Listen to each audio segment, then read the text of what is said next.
তোমরা সবাই কেমন আছো? ভালো আছো আশা করি। আমিও ভালো আছি। তো এখন দেখো, আজকে আমাদের লোকনাথ পুজো আমি যেহেতু করি 19শে জ্যৈষ্ঠটা, তাই আজও যথারীতি আমি লোকনাথ বাবার পুজো করছি কোনো রকম করেই।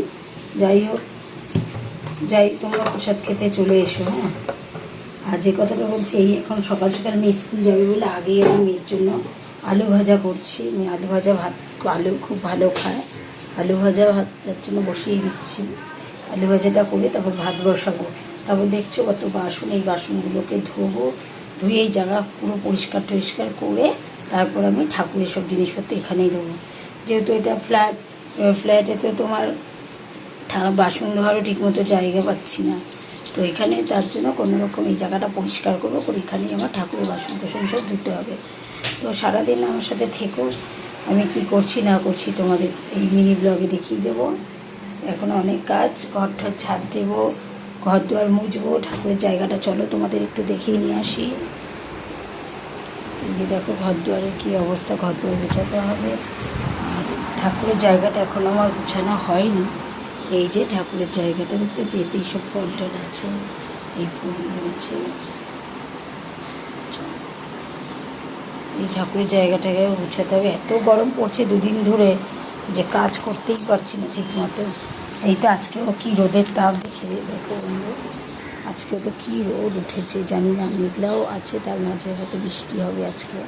তো দেখি, তোমাদের সাথে কথা বলতে বলতে আমার তেল দেওয়া কড়াইতে আলু ভাজা বসিয়েছি, দেখি এটা গরম হলো কি না। তো মেয়ে উঠেছে, এই মেয়ে ঘুম থেকে উঠলে বিছানাপত্র গোছাতে হবে। ধোয়া ওঠা শুরু হয়ে গেছে, বুঝতে পারছো, ভালোই গরম হয়ে গেছে তেল। এবার আমি দিয়ে দিচ্ছি আলু ভাজাটাকে।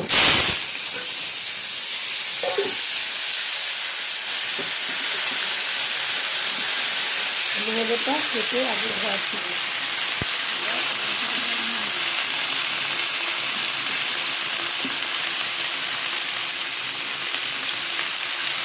দিয়ে দিলাম। আমি একটু হাত পাতাটা ধুয়ে নিই।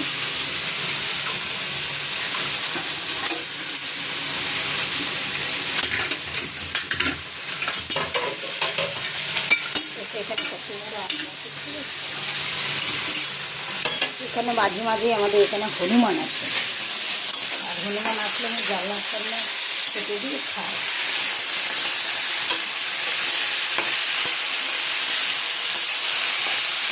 আলু ভাজা ফুটে থাকো, ততক্ষণ আমি আবার ঘরে যাই, ঠাকুর বাড়ি গিয়ে ঠাকুরের এই জায়গাটা একটু গুছাতে থাকি। দিয়ে আমি আলু ভাজাটা ঢেকে রাখি।